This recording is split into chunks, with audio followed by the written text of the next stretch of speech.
بسم اللہ الرحمن الرحیم۔ حضرت عروہ ابن زبیر سے روایت ہے کہ حضرت سعید ابن زید رضی اللہ تعالیٰ عنہ کا ایک محلے کی عورت کے ساتھ کچھ اختلاف ہوا تو اس عورت نے جا کر کے سرکار کو حکومت میں شکایت کی اور تہمت لگائی کہ سعید نے میری زمین پر قبضہ کیا ہے۔ حضرت سعید رضی اللہ تعالیٰ عنہ کو حکومت نے بلایا، مروان بن حکم کی حکومت تھی، تو اس نے بولا کہ تو نے اس کی زمین پر قبضہ کیا ہے۔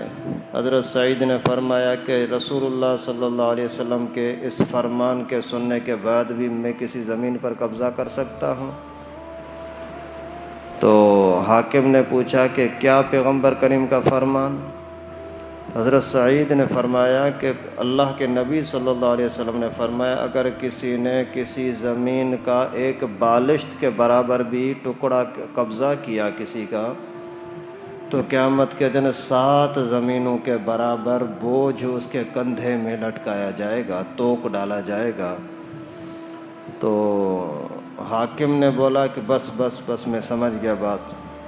اس وقت حضرت سعید رضی اللہ تعالیٰ عنہ نے بد دعا کی کہ اللہ اس عورت نے میرے اوپر الزام لگایا ہے، تو جانتا ہے یہ جھوٹی ہے، یا اللہ اگر یہ جھوٹی ہے تو اس کو اندھا کر دے اور اس کو اسی زمین میں مار دے جس زمین کے اوپر میرے اوپر الزام لگایا ہے۔ تو راوی کہتے ہیں کچھ دنوں کے بعد لوگوں نے دیکھا کہ وہ مرنے سے پہلے اندھی ہو گئی اور گلیوں میں ادھر ادھر آوارہ گھومتی تھی اور دیوار کے سہارے کے بغیر چل بھی نہیں سکتی تھی اور چیختی تھی کہ سعید کی دعا نے مجھے مار دیا، سعید کی دعا کی وجہ سے میں رسوا ہو گئی۔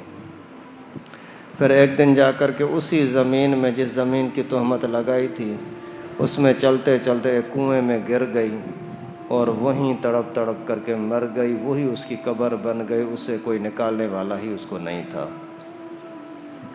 ابھی خاص طور پر تو یہ بات سمجھائی گئی کہ کسی کو تنگ نہ کرو کہ اس کے زبان سے اس کے دل سے آپ کے خلاف کوئی بد دعا نکل جائے۔ کسی کا دل دکھایا پھر آپ سکون کے ساتھ رہو، ایسا نہیں ہوگا۔ اس وجہ سے کسی بھی بندے کا، کسی انسان کا، کسی مسلمان کا دل دکھانا بڑی خطرناک چیز ہے۔ اور دوسری بات یہ کہ کسی کی زمین پر ذرے کے برابر اگر کسی نے قبضہ کر لیا تو دنیا کے لوگ بھلے کمزور ہوں، کچھ نہ کر سکیں، لیکن اللہ تعالیٰ تو سب کچھ کر سکتا ہے۔ یہ جو آج کل اکثر یہ 2 بھائیوں کا پلاٹ ہوتا ہے، ایک دوسرے کے پلاٹ پر قبضہ کر لیتا ہے۔ اگر ایک باپ کی شریک اولاد ہیں، بہن کا بھی حصہ ہے، بھائی کا بھی حصہ ہے، بہن کو نہیں دیتے، یا محلے کے اندر گلی ہے، روڈ راستہ ہے، اس کے اوپر آپ نے قبضہ کر لیا، دنیا میں آپ کو کوئی بھلے نہ بولے لیکن اللہ تو دیکھ رہا ہے نا، اور بڑا خطرناک قسم کا عذاب ہوگا۔ اگر 10 کلو کا پتھر آپ کو یہاں دنیا میں کوئی لگائے، برداشت کر سکتا ہے؟ جب لاکھوں کروڑوں منوں ٹنوں کی زمین کے برابر بوجھ کسی کے اوپر ڈالا جائے اور بھاگ بھی نہ سکے تو پھر یہ منظر بھی ضرور آنا ہے۔ اللہ تعالی ہم سب کی حفاظت فرمائے۔ اللہ تعالیٰ سے دعا ہے اپنے فضل و کرم سے ہر طرح کے ناجائز اور گناہ کے کاموں سے بچنے کی توفیق نصیب فرمائے۔